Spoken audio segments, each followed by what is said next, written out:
Hey, shalom everybody, this is Chris Shoemaker, also known as Yehuda Ben Shomer, and you're watching the Ponderings of the Perkei Avot. Today we are in chapter 3, verse 2, where it says, Rabbi Kananiah, deputy of the Kohanim, or deputy of the priest, and this is meaning the priests that were serving in the temple, would say, pray for the integrity of the government.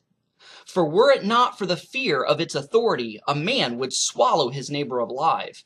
You know, and this is kind of amazing coming from a Jewish person under, a foreign authority, under a pagan authority, whether it be Rome or whether it be Greece or what have you, because the majority of the time that rabbinical literature was written, most of the time the rabbis and sages were not autonomous. They didn't live in a free Israel. Usually Israel was occupied by some kind of pagan force. And here they are, kind of plugging for the occupying government. Not that they were excited about it, not that they were happy about it, not that they necessarily agreed with this pagan government that was controlling them and had them under their thumbs, but they did know and they did realize that, if it wasn't for that authority that was set in place, it would just, anarchy would reign. It would be total anarchy, and people would do whatever they want. And as it says in our passage, a man would swallow his neighbor alive. There would be no checks and balances. There would be no consequences for actions. And so, no matter what kind of government it is, even if it's not the perfect government, even if it's a pagan government, at least there's some authority that's there and that's in control, that's keeping things for the most part civil. That's not to say that crime's not going to happen and there's going to be killings here and there and bad stuff going on here and there, but for the most part it keeps anarchy at bay. And most of us who live in the Western world, we're not happy with our governments, especially with the moral degradation of our society because of the liberal legislation of our governments. And, sometimes we feel in the areas of finances and economics that the governments has taken liberties and they're actually hurting us financially, and they're always trying to get their pound of flesh. Or we may think that the government wants too much control and wants too much power. And all that may be true.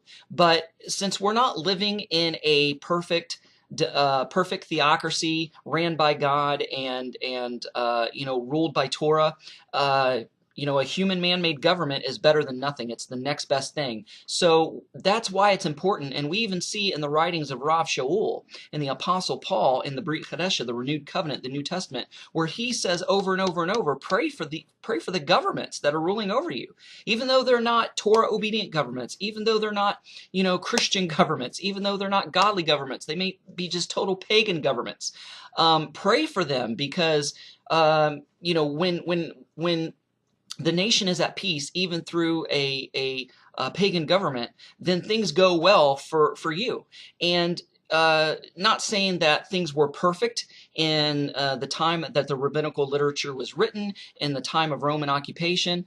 The Jews weren't always treated fairly, but at least there was law and order. And all law and order gets its roots and gets its foundation from the Torah itself. That's where it springs from. I mean, my goodness, here in the Western world, we used to have the 10 Commandments put on every government building to let people know that that's where our law comes from. That's where it springs from. That's where it derives from.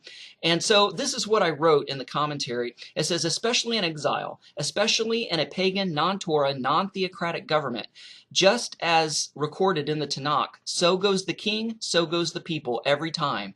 Good kings brought revival, and bad kings brought idolatry and ruin. So what this means is that we need to pray for our government, pray that God would lead, guide, and direct them, that they would follow the leading of God and the Holy Spirit, make the right choices, make the right decisions, because if there's good leaders, and then there's going to be a good government, then it's going to be good for the people. And if there's bad leaders, there's going to be bad government, and it's going to be bad for the people.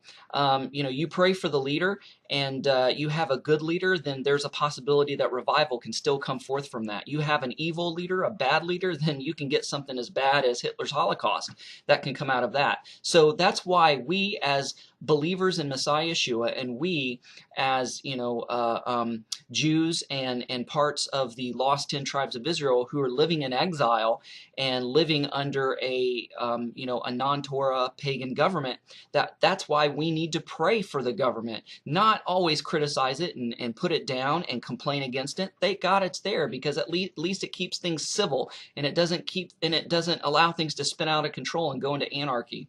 So that's why we need to be thankful for the governments and pray for the governments, because you have no idea the burden and the pressure that's on the leader's shoulders, and how intensely the evil one and his cohorts, the demonic hordes, are just whispering in their ears and trying to steer the government. That's why we need to pray that God leads them and the Holy Spirit leads them, and that God helps these ungodly pagan governments so that it'll go well. Anyways, thanks for watching, and that's the Ponderings of the Perkei Avot today. Shalom.